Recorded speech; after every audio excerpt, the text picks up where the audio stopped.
How did vertical integration shape early ready-to-wear fashion? Imagine a world where clothes could be made quickly, affordably, and still look stylish. That's what vertical integration helped create in the early days of ready-to-wear fashion. It all started in the 19th century when entrepreneurs realized they could control every step of making clothing. They sourced raw materials like fabric from transatlantic trade routes, managed factories to produce garments, and then sold these clothes in stores across cities. This control meant they could make clothes faster and cheaper than traditional tailor-made options.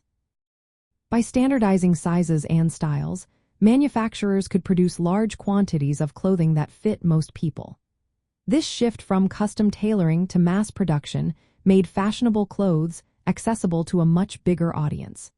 Instead of waiting weeks for a tailor to craft a dress, people could buy ready-made garments in stores and walk out with a new outfit in minutes. This change helped the industry grow rapidly, especially in the United States, where ready-to-wear became a huge part of the economy by the mid-1800s.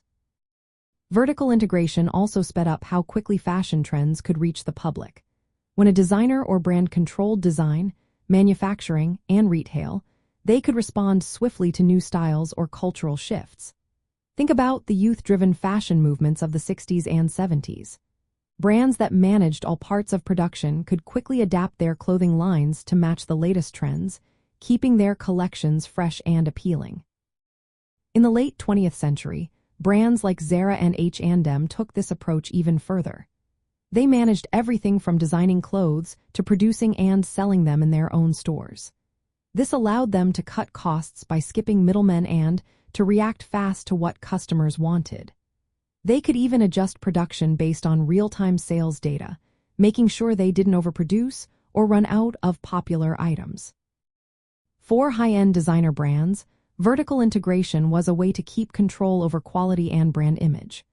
By overseeing every step, they could ensure that their garments met strict standards and stayed true to their creative vision. This was especially important for luxury brands that wanted to maintain exclusivity and craftsmanship. All these changes made fashion more than just a luxury for the few. It became a way for many people to enjoy stylish, trendy clothing at prices they could afford. Vertical integration laid the foundation for the fast-paced, global fashion industry we see today. It helped turn clothing into a product that could be produced quickly, kept affordable, and still reflected the latest styles. From the early days of ready-to-wear to the modern fast fashion giants, this approach has shaped how we dress and shop every day.